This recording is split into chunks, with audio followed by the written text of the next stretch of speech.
ഇപ്പോൾ ഒരു പ്രതിഷേധം നടക്കുന്നത് പ്രേക്ഷകർക്ക് അറിയാമല്ലോ. UDF സർക്കാർ നിലവിൽ വന്നതിന് ശേഷമുള്ള ആദ്യത്തെ പോലീസ് ആക്ഷൻ മലയിടം തുരുത്തിലായിരുന്നു. വലിയ പ്രതിഷേധമാണ് അവിടെ. മലയിടം തുരുത്ത് പരുത്തികാവ് ഉന്നതിയിലെ കുടിയൊഴിപ്പിക്കൽ ഉത്തരവിൽ ആശങ്കയും പ്രതിസന്ധിയും തുടരുകയാണ്. 8 ദളിത് കുടുംബങ്ങളാണ് പ്രതിസന്ധിയിലായത്. ഈ മാസം 25-നകം ഉത്തരവ് നടപ്പാക്കി റിപ്പോർട്ട് സമർപ്പിക്കാനാണ് മുനിസിഫ് കോടതി നിർദ്ദേശം. അഭിഭാഷക കമ്മീഷനും ബന്ധപ്പെട്ട ഉദ്യോഗസ്ഥർക്കും സുരക്ഷ നൽകാൻ ആലുവ റൂറൽ പോലീസ് മേധാവിക്കും നിർദ്ദേശം നൽകിയിരിക്കുന്നു. വിഷയം പരിഹരിക്കാതെ ജനങ്ങളെ തെരുവിലിറക്കി CPM ചതിക്കുകയാണെന്നും പ്രശ്നമുണ്ടാക്കാൻ CPM സംഘടിത ശ്രമം നടത്തുകയാണെന്നും VP സജീന്ദ്രൻ MLA റിപ്പോർട്ടിനോട് പറഞ്ഞു. പോലീസ് നടപടി എന്ന് പറയുന്നത് സുപ്രീം കോടതിയുടെ വിധിയുടെ അടിസ്ഥാനത്തിലുള്ളതാണ്. അപ്പോൾ അതിനകത്ത് ഗവൺമെൻറ് ഒട്ടനവധി പരിമിതികളുണ്ട്. കോടതി വിധി വന്നതിന് ശേഷം ഗവൺമെൻറ്റിന് ഇത് രണ്ടു കൂട്ടരെ ഇരുത്തി ഒരു സെറ്റിൽമെൻറ്റ് ഉണ്ടാക്കുക മാത്രമേ ഇതിൽ പരിഹാരമായിട്ടുള്ളൂ. കഴിഞ്ഞ ഗവൺമെൻറ് ഒരു കാര്യവും ചെയ്തിട്ടില്ല. അവർക്ക് വേണമെങ്കിൽ ഇവരെ പുനരധിവസിപ്പിക്കാമായിരുന്നു. കോടതി വിധി എങ്ങനെയാണോ ആ കോടതി വിധി നോക്കിയിട്ട് ഇവർക്ക് പരിഹാരം ഉണ്ടാക്കാൻ പറ്റുന്ന ഒന്നും തന്നെ ചെയ്യാതെ ഇപ്പോൾ ഇവർക്ക് വേണ്ടി വിലപിക്കുന്ന ഒരു രാഷ്ട്രീയ പാപ്പരത്വമാണ് ഇപ്പോൾ കണ്ടുകൊണ്ടിരിക്കുന്നത്. ഗവൺമെൻറ് ഈ പറയുന്ന പാവപ്പെട്ട ആളുകളെ അനാഥരാക്കാനോ വഴിയാധാരമാക്കാനോ ഒരു കാരണവശാലും നിൽക്കില്ല. ഗവൺമെൻറ് അവരുടെ കൂടെ നിന്നുകൊണ്ട് അവരോട് പറയുന്ന രീതിയിലുള്ള ഒരു സെറ്റിൽമെൻറ്റിലായിരിക്കും ചെയ്യാൻ ഉദ്ദേശിക്കുന്നത്. പോലീസ് നടപടിയിൽ വിമർശനമുയർത്തിയ CPM രാഷ്ട്രീയ പ്രതിരോധം ഒരുക്കുമെന്ന് വ്യക്തമാക്കി. സജോ ദേവസ്യയുണ്ട് കൂടുതൽ വിവരങ്ങളുമായി. Sajo Devasya, very good morning. Sajo Devasya, പരുത്തികാവിൽ പ്രതിസന്ധി തുടരുകയാണ്. 8 ദളിത് കുടുംബങ്ങളാണ് നിലവിലത് കേസും കൂട്ടവുമായിട്ട് നിന്നിട്ട് കുറെ കാലങ്ങളായി. വേണമായിരുന്നുവെങ്കിൽ LDF സർക്കാരിന്റെ കാലത്ത് കൃത്യമായ ഒരു തീർപ്പിലേക്ക് എത്താമായിരുന്നു. പക്ഷേ അന്ന് പോലീസ് നടപടികൾ ഉണ്ടായില്ല. സർക്കാർ അവിടെ മൗനം പാലിച്ചു എന്നുള്ളത് വാസ്തവമാണ്. അതുകൊണ്ട് തന്നെ കുടുംബങ്ങൾ വലിയ രീതിയിലുള്ള ഭീഷണി അന്ന് നേരിട്ടിരുന്നില്ല. പക്ഷേ ഇന്നിപ്പോൾ സർക്കാർ മാറുന്നു, സുപ്രീം കോടതി ഉത്തരവ് വരുന്നു, പോലീസ് അഭിഭാഷക കമ്മീഷന് സംരക്ഷണം കൊടുത്തുകൊണ്ട് ജപ്തി നടപടികളിലേക്കും ആ ഭൂമി ഏറ്റെടുക്കാനുള്ള ശ്രമം നടത്തുകയും ചെയ്തു. രണ്ടു കൂട്ടരും പറയുന്നതിൽ വാസ്തവമുണ്ട് ഭാഗികമായി എന്നതല്ലേ ശരി? കാര്യം പുതിയ സർക്കാരിനെ സംബന്ധിച്ച് ഇരുവരെയും ഒരു ടേബിളിലേക്ക് വിളിച്ചിരുത്തി ചർച്ച ചെയ്ത് എന്താണ് ഒരു രമ്യമായ പരിഹാരമെടുക്കണം, അതിനുള്ള സമയമാകുന്നതേ ഉള്ളൂ. എന്താണ് സർക്കാരിന്റെ നിലപാട് ഈ വിഷയത്തിൽ? എന്താണ് CPM ഇതിൽ കടുപ്പിക്കാനുള്ള കാരണം? ഡോക്ടർ അരുൺകുമാർ, ഇതൊരു സങ്കീർണമായ നിയമപ്രശ്നമാണ്. അതോടൊപ്പം ഒരു രാഷ്ട്രീയ മനുഷ്യാവകാശ പ്രശ്നം കൂടിയാണെന്ന കാര്യത്തിൽ തർക്കമില്ല. അതായത് ഇതൊരു സിവിൽ കേസാണ്. സിവിൽ കേസിൽ സാധാരണഗതിയിൽ വളരെ എളുപ്പത്തിൽ സ്റ്റേറ്റിന് റോൾ ഉണ്ടാവുകയില്ലല്ലോ. കഴിഞ്ഞ ഒരു 58 വർഷമായി ഭൂ അവകാശ തർക്കം എന്ന പേരിൽ ഈ കേസ് നടക്കുന്നുണ്ട്. അതായത് ഈ 8 ദളിത് കുടുംബങ്ങളെ സംബന്ധിച്ച് കോടതി വിധികളെല്ലാം അവർക്കെതിരാണ്. ഏറ്റവും ഒടുവിൽ സുപ്രീം കോടതിയും കീഴ്ക്കോടതി വിധി ശരിവെക്കുകയാണ് ചെയ്തത്. അതായത് ഈ ഭൂ ഉടമയ്ക്ക്, സ്വകാര്യ വ്യക്തിക്ക് അനുകൂലമായി ഇപ്പോൾ ഈ 8 ദളിത് കുടുംബങ്ങൾ അധിവസിക്കുന്ന 2.65 ഏക്കർ ഭൂമി ആ സ്വകാര്യ വ്യക്തിയുടേതാണ് എന്നതാണ് ഉത്തരവ്. അപ്പോൾ ഇവരെ ഒഴിപ്പിക്കണം. അതിനുവേണ്ടിയാണ് മുനിസിപ്പൽ കോടതിക്കാണ് അതിന്റെ എക്സിക്യൂഷൻ ചുമതല. ഒരു അഭിഭാഷക കമ്മീഷനെ നിയോഗിച്ചിട്ടുണ്ട്. അപ്പോൾ ഒരു നിയമപ്രശ്നമായി അവിടെ നിൽക്കുന്നു. കോടതി ഉത്തരവുണ്ട് എന്നാണ് ഒരു പ്രധാനപ്പെട്ട പ്രശ്നം. അതേസമയം ഒരു രാഷ്ട്രീയ പ്രശ്നമാണ്. ഞാൻ ഇപ്പോൾ ഈ മലയിടം തുരുത്തിൽ തന്നെയാണ് നിൽക്കുന്നത്. ഇവിടെ ഇന്നലെ വലിയ CPM സമരം ഉണ്ടായിരുന്നു. കഴിഞ്ഞ പോലീസ് നടപടിക്കെതിരെ CPM-ന് കടുത്ത വിമർശനം ഉണ്ടായിരുന്നു. ഇവിടെ നമുക്ക് കാണാം. അതായത് ജനാധിപത്യ മഹിളാ അസോസിയേഷന്റെ സമരം ഇന്നുമുണ്ട്. നാളെയും കുടിയൊഴിപ്പിക്കാൻ എത്തുമ്പോൾ സമരം ശക്തമാക്കും എന്നവർ വ്യക്തമാക്കുകയും ചെയ്തിട്ടുണ്ട്. അപ്പോൾ സമരം CPM ഏറ്റെടുത്തിട്ടുണ്ട്. അതായത് 10 വർഷത്തിന് ശേഷം അധികാരം നഷ്ടമായതിനു ശേഷം CPM ഏറ്റെടുക്കുന്ന ആദ്യ പ്രതിപക്ഷ രാഷ്ട്രീയ സമരം എന്ന പ്രത്യേകത കൂടിയും അതിനുണ്ട് എന്നതാണ് ഇതിലെ ഒരു സവിശേഷമായ കാര്യം. മറ്റൊന്ന്, ഈ പ്രശ്നം എങ്ങനെ പരിഹരിക്കണം? അതിൽ കോൺഗ്രസ് പറയുന്നത് 10 വർഷം അധികാരത്തിലുണ്ടായിരുന്നു, ഒരു പരിഹാരവും ചെയ്തില്ലല്ലോ എന്ന രാഷ്ട്രീയ വിമർശനമാണ് കോൺഗ്രസിന്റെ. നമ്മൾ ഇതിനകം അത് കേൾക്കുകയും ചെയ്തു. അതിന് CPM പറയുന്ന മറുപടി 10 വർഷവും അതിനിടെ ഇവർക്ക് ഇവിടെ നിന്ന് ഇറങ്ങിപ്പോകേണ്ടി വന്നിട്ടില്ല, അവർക്കിവിടെ സംരക്ഷണം ലഭിച്ചിരുന്നു, ഒപ്പം മറ്റ് ചില നിയമപരമായ കാര്യങ്ങൾ കൂടി തുടങ്ങി വെച്ചിരുന്നു എന്നാണ് അവർ പറയുന്നത്. അതായത് ഇത് ഇപ്പോൾ ഇവിടുത്തെ തർക്കഭൂമി എന്നത് 2.65 ഏക്കർ ഭൂമിയാണ്. പക്ഷെ ഒരു 19 ഏക്കർ മിച്ചഭൂമി എന്ന നിലയ്ക്ക്, അതായത് 55 വർഷം മുൻപാണ് കേസിന്റെ തുടക്കം. അപ്പോൾ അങ്ങനെ ഉണ്ടായിരുന്നു. അപ്പോൾ ആ ഭൂമിയിലെല്ലാം ഇപ്പോൾ അധിവസിക്കുന്നവർക്ക് നോട്ടീസ് സെർവ് ചെയ്ത് സർവേയിലേക്ക് പോകാൻ കഴിയും ഇതൊരു സാഹചര്യം ഒരുക്കിയാൽ. പക്ഷെ അതിനും സാവകാശം കിട്ടണം. മറ്റൊരു കേസിലാണ് സർവേക്ക് ഹൈക്കോടതിയുടെ ഉത്തരവുള്ളത്. അപ്പോൾ അത് തുടക്കമിട്ടിരുന്ന ഒരു സങ്കീർണ്ണ നിയമപ്രശ്നം എന്ന നിലയ്ക്ക് ഈ വിഷയം ശ്രദ്ധയിൽപ്പെട്ട് ആരംഭിച്ചിരുന്നു എന്നവർ അവകാശപ്പെടുന്നു. പക്ഷേ പുതിയ സർക്കാരിനെ സംബന്ധിച്ചിടത്തോളം അവർ വന്നതേ ഉള്ളൂ. അതിലൊരു വിമർശനം പോലീസ് നടപടി വേഗത്തിലായി പോയി എന്നാണ്. പക്ഷേ ഇവിടെയുള്ള മനുഷ്യർ, അതായത് ഈ സ്ഥലത്ത് നിന്ന് അവരെ ഇറക്കിവിട്ടാൽ എങ്ങോട്ട് പോകും? മറ്റ് ഭൂമിയില്ല. പുനരധിവാസം എന്ന കാര്യം, അതായത് തലമുറകളായി അധിവസിക്കുന്ന സ്ഥലമാണ്. ചെറിയ കാലയളവൊന്നുമില്ല. ഇത്രയും കാലം അധിവസിക്കുന്നവർക്ക് സ്വാഭാവിക പട്ടയത്തിനുള്ള നീതി പോലും ഉണ്ട് എന്നതൊരു പ്രശ്നമാണ്. പക്ഷേ അതിനിടെ ആ നിയമപ്രശ്നം കോടതികളിൽ പരാജയപ്പെടുന്ന കാഴ്ചയാണ് കണ്ടത്. ഇവിടുത്തെ ആളുകൾ കൂടി നമ്മളോടൊപ്പം ചേരുന്നുണ്ട്. ചേച്ചി, അതായത് ഇനിയിപ്പോൾ അടുത്ത ദിവസം കുടിയൊഴിപ്പിക്കണം എന്നൊക്കെ പറഞ്ഞ് കോടതി പറയുന്നു. അങ്ങനെയൊക്കെയുള്ളൊരു പ്രശ്നമുണ്ട്. നമ്മളെന്തായാലും ഇവിടെ നിന്ന് പോവില്ല അങ്ങനത്തെ ഒരു ഇതിലവിടെ എന്ന് മാത്രമല്ല, നിങ്ങൾ പോലീസ് ഇടപെട്ടപ്പോഴൊക്കെ നടപടിയിലും വലിയ ബുദ്ധിമുട്ടുണ്ടായി എന്ന് മനസ്സിലാക്കുന്നത് എന്താ? നാളെ ഇപ്പോൾ അവർ വരുമെന്ന് പറഞ്ഞ് ഇനിയിപ്പോൾ ഞങ്ങളിവിടുന്ന് എങ്ങനെ ചെയ്യും, പോകണം, ഞങ്ങളെങ്ങോട്ട് പോകണമെന്നില്ല. ഞങ്ങൾ 100 വർഷക്കാലമായി ഇവിടെ കിടക്കണം. എൻ്റെ അച്ഛൻ്റെ കാലം മുതൽ എൻ്റെ അച്ഛൻ്റെ കാലം മുതൽ ഞങ്ങളിവിടെ കിടക്കണം. അന്നേരം തുടങ്ങി ഇവിടെ കിടന്ന് ഇത് പിന്നെ കേസ് 74 തുടങ്ങിയ കേസാണ്. നാളെ ഇപ്പോൾ വരുമെന്ന് പറഞ്ഞാൽ ഞങ്ങൾക്ക് ഭയങ്കര ഭയം സാറേ. ഞങ്ങൾ എന്ത് ചെയ്യുമെന്ന് പറയാൻ പാടില്ല. സർക്കാരിനോട് എന്താ പറയാനുള്ളത്? ഇവിടെ തന്നെ തുടരാനുള്ളൊരു ഇടപെടലുണ്ടെങ്കിൽ വേഗത്തിൽ നടത്തണമെന്നൊക്കെയാണോ അഭ്യർത്ഥിക്കാനുള്ളത്? ഞങ്ങൾക്ക് ഇവിടുന്ന് പോകണമെന്നില്ല, ഞങ്ങളിവിടെ തന്നെ കിടന്ന് മരിക്കണുള്ളൂ. എന്താ ചെയ്യണേ? ഞങ്ങൾ ഇന്നലെ മിഞ്ഞാന്ന് വന്ന് തല്ലി തവിടുപൊടിയാക്കി കൈയൊന്നും അനക്കാൻ പറ്റില്ല, മേല് മൊത്തം വേദനയാണ്. അതാണ് ഈ അമ്മയും നേരത്തെ പറയുന്നത് കേട്ടിരുന്നു, പോലീസ് വന്നു പിടിച്ചു വലിച്ചു വലിയ ബുദ്ധിമുട്ടുണ്ടായി ഉണ്ടായി. എല്ലാവരും പിടിച്ചു വലിച്ച് ഇവിടെ കയറുന്നതിൻ്റെ ഒരു രംഗം കാണിച്ചു, വെള്ളം അടുക്കി ഒക്കെ ചെയ്ത്.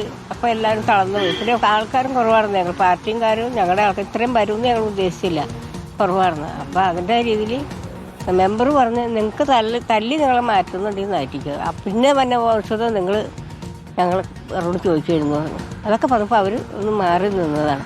പിന്നെ ഉച്ച കഴിഞ്ഞ് ഒരുത്തന്നെ ഇവിടുന്ന് വന്നു, കോടതി നടപടി ഉണ്ടായത്. ഞാനൊരു കാര്യം ചോദിച്ചോട്ടെ, അതായത് ഇപ്പോൾ വീണ്ടും ഇവിടെ വരും, കുടിയൊഴിപ്പിക്കാനായിട്ട് വരും എന്നാണ് പറയുന്നത്. അപ്പം നിങ്ങൾ അതുമായിട്ട് സഹകരിക്കില്ല, ഇവിടെ തന്നെ നിലകൊള്ളും, ഇറങ്ങിക്കൊടുക്കുകയൊന്നുമില്ല എന്നതാണ്. ഞങ്ങൾക്ക് എന്തെങ്കിലും ഒരു ഇതാക്കാണ്ട് ഞങ്ങൾ മാറൂല, ഒരു ഉറപ്പ് വേണം. ഉറപ്പ് വേണം. അല്ലാണ്ട് ഞങ്ങൾ എങ്ങോട്ട് പോണേ?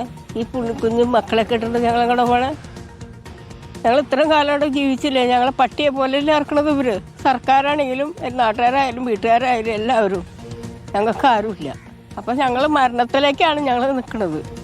ഞങ്ങളുടെ 8 കുടുംബം നശിപ്പിച്ചിട്ട് അവരെടുക്കണമെങ്കിൽ എടുത്തോട്ടെ, നന്നാണെങ്കിൽ നന്നായിക്കോട്ടെ, അത്ര ഞങ്ങൾക്ക് പറയാനുള്ളൂ.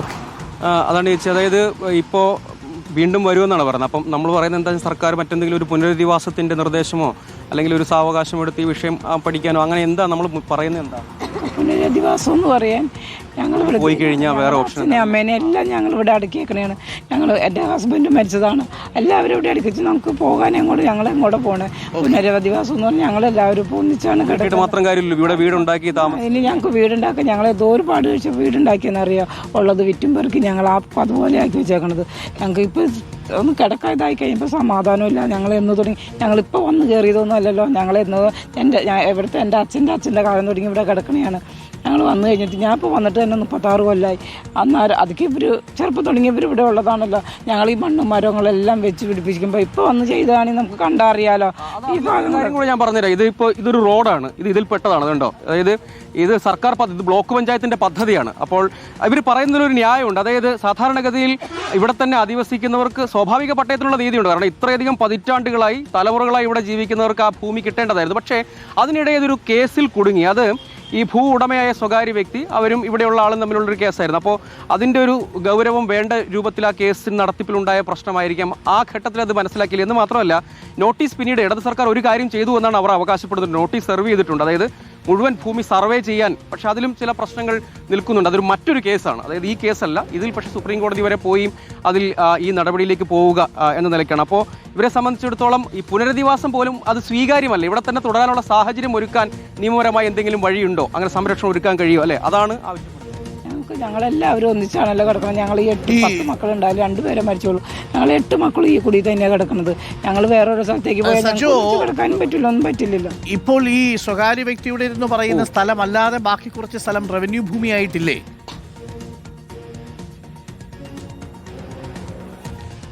ഡോക്ടർ അരുൺകുമാർ, അത് സാങ്കേതികം മാത്രമാണ്.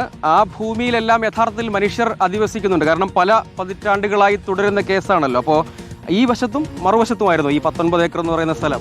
ഈ റോഡിന് ഇപ്പുറയും അപ്പുറം നമ്മുടെ പള്ളിയുടെ അവിടെ നിന്ന് തുടങ്ങി അങ്ങാറ്റം വരെയുണ്ട്.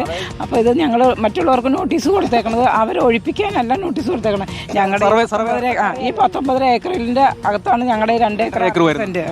അതൊന്ന് കണ്ടെത്താനല്ലാതെ അവർ മറ്റുള്ളവരെ ഒഴിപ്പിക്കാനല്ല കൊടുത്തേക്കണേ. ഞങ്ങളുടെ ഇത് കണ്ടെത്തിയാലാണല്ലോ ഞങ്ങൾക്ക് ഇവിടെ കിടക്കാൻ പറ്റുള്ളൂ. ഡോക്ടർ അരുൺകുമാർ, അതായത് ഞാൻ നിൽക്കുന്ന ഈ സ്ഥലം, ഈ ഭാഗത്താണ് ഈ 2.5 ഏക്കർ സ്ഥലം വരുന്നത്. അതായത് ഇവിടെ ഈ വീടുകൾ കാണാമല്ലോ. നേരെ എതിർഭാഗത്ത്, അതായത് ഈ ഭൂമിയുടെ ഒരു പ്രത്യേകത, ഇതിനിപ്പോൾ ഒരു മാർക്കറ്റ് വാല്യൂ എന്ന് പറഞ്ഞാൽ ഒരു 5 ലക്ഷത്തിന് മുകളിൽ സെന്റിന് വിലയുണ്ട്. അപ്പോൾ അതുകൊണ്ടാണ് അതിൻ്റെ ഒരു പ്രശ്നം നമുക്ക് മനസ്സിലാവില്ല. നേരെ കാണുന്ന പ്രധാന പാതയാണ്. എതിർവശത്തും ഉണ്ട്. അപ്പോൾ ഈ നോട്ടീസ് സെർവ് ചെയ്തിട്ടുണ്ട്, അത് ഇവരും പറയുന്നുണ്ട്. അതായത് ആകെ 19 ഏക്കർ ഭൂമി ഉണ്ടായിരുന്നു, അതെല്ലാം ഇപ്പോൾ അവിടെ ആരാധനാലയങ്ങളുണ്ട്, മറ്റു വീടുകളുണ്ട്. അവർക്കെതിരെ പക്ഷെ കേസ് ഉണ്ടായില്ല, അതുകൊണ്ട് ആ ഭൂമിയെ സംബന്ധിച്ച് അവർക്ക് പ്രശ്നം ഉണ്ടായില്ല. അപ്പോൾ നോട്ടീസ് സെർവ് ചെയ്യുമ്പോൾ സ്വാഭാവികമായും അവർക്കും ആശങ്കയുണ്ടാകും. അതും ഇവിടെ മറ്റൊരു പ്രശ്നമായി ഉയർന്നു വന്നു. സ്വാഭാവികമായും അതുമായി ബന്ധപ്പെട്ട സമ്മർദ്ദവും ഭരണ നേതൃത്വങ്ങളും രാഷ്ട്രീയക്കാരും ഒക്കെ നേരിടേണ്ടി വരും. അവർക്കെല്ലാം നോട്ടീസ് സെർവ് ചെയ്യുമ്പോൾ സ്വാഭാവികമായും ആ ഭൂമിയുടെ ഉടമസ്ഥാവകാശം അവരിൽ നിന്ന് എടുത്തു മാറ്റപ്പെടുന്നു എന്നൊരു ആശങ്കയുണ്ട്. അതായത് ഇവിടെ ഏതായാലും അങ്ങനെ ഒരു മുൻപുണ്ടായിരുന്ന മിച്ചഭൂമി എന്ന് പറയപ്പെടുന്ന, അല്ലെങ്കിൽ സർക്കാർ ഭൂമി എന്ന് പറയുന്ന ആ ഭൂമി യഥാർത്ഥത്തിൽ ഇപ്പോൾ സർക്കാരിൻ്റെ കൈവശമില്ല. അതും സ്വകാര്യ വ്യക്തികളുടെ തന്നെ കൈവശമാണ്. വ്യക്തികളെന്ന് വെച്ചാൽ അവിടെ വീട് വെച്ച് താമസിക്കുന്നവർ തന്നെയാണ്. സമാന രൂപത്തിൽ നമുക്ക് ഇവിടെയൊക്കെ കാണാം, ഈ പതിറ്റാണ്ടുകളായി വെച്ച വീടാണ്. ഈ വീട് കാണുമ്പോൾ തന്നെ അറിയാം, വീട് തന്നെ നല്ല വഴക്കമുണ്ട്. അപ്പോൾ അങ്ങനെ ഒരു ഭൂമി യഥാർത്ഥത്തിൽ ഇല്ല. പകരം ഇതൊരു നിയമപരം സർക്കാരിനും ഒരു സൊല്യൂഷൻ വേണമല്ലോ. സുപ്രീം കോടതിയുടെ ഉത്തരവാണ്.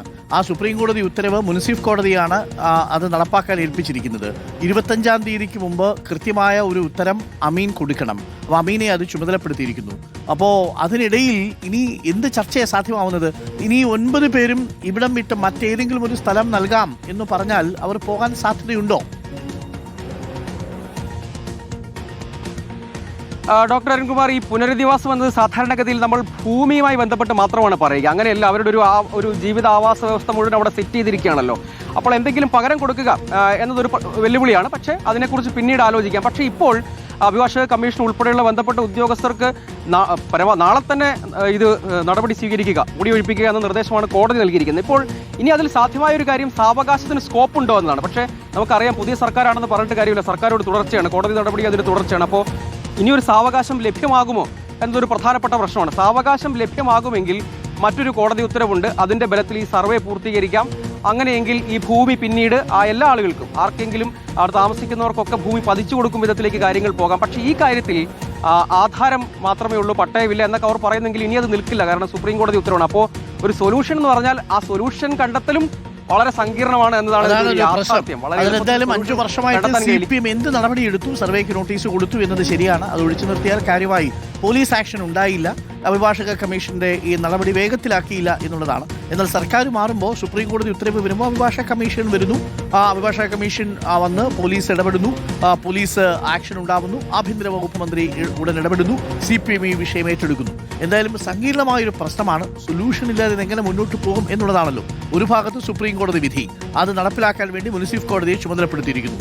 മുനിസിഫ് കോടതിയുടെ ഉത്തരവുണ്ട്. ആ മുനിസിഫ് കോടതിയുടെ ഉത്തരവ് നടപ്പാക്കാനുള്ള ബാധ്യത പോലീസിനുണ്ട്. പോലീസിന് എന്താ ചെയ്യാൻ പറ്റുക? കോടതി ഉത്തരവ് നടപ്പാക്കിയില്ലെങ്കിൽ കോടതിയെ ലക്ഷ്യമാവും, പോലീസ് ഉദ്യോഗസ്ഥൻ പോകുന്ന അവസ്ഥയെത്തും. അപ്പോൾ റൂറൽ SP എന്തായാലും അത് നടപ്പിലാക്കിയേ പറ്റൂ എന്ന മട്ടിലാണ്. എന്നാൽ ഇവരുടെ ഭാഗത്തുനിന്ന് ചിന്തിക്കുമ്പോഴോ അവർ കാലങ്ങളായി താമസിച്ചിരുന്ന ഭൂമിയിൽ നിന്ന് ഒരു കോടതി കേസുമായി ബന്ധപ്പെട്ട് പുറത്തിറങ്ങേണ്ടി വരുന്ന അവസ്ഥയാണ്. അതും ദളിത് കുടുംബങ്ങളാണ്. ആ കുടുംബങ്ങളെ പുറത്താക്കി എന്ന് പറയുന്നൊരു പഴി സർക്കാരിന് കേൾക്കേണ്ടി വരും. അപ്പോൾ ഒരു ഭാഗത്ത് സുപ്രീം കോടതി ഉത്തരവ്, മറുഭാഗത്ത് പോലീസ് ആക്ഷൻ വേണ്ടിയിട്ടുള്ള മുനിസിഫ് കോടതിയുടെ, അല്ലെങ്കിൽ പോലീസ് സംരക്ഷണത്തിന് വേണ്ടിയുള്ള മുനിസിഫ് കോടതിയുടെ ഉത്തരവ്, വേറൊരു ഭാഗത്ത് മനുഷ്യാവകാശ പ്രശ്നം. അപ്പോൾ സങ്കീർണമായൊരു നിയമപ്രശ്നവും അതേസമയം തന്നെ കുരുക്കഴിക്കാനാവാത്ത മനുഷ്യാവകാശ പ്രശ്നവുമായിട്ട് പര്യത്തിക്കാവിലെ ഭൂമി പ്രശ്നം മാറിയിട്ടുണ്ട്. CPM ആ വിഷയം ഏറ്റെടുത്തിട്ടുണ്ട്. ഇനി എങ്ങനെയാണത് മുന്നോട്ട് പോകുന്നത് എന്നുള്ളതാണ്. ഇന്നും പോലീസ് ആക്ഷൻ ഉണ്ടാകുമോ? കാത്തിരുന്ന് കാണാം.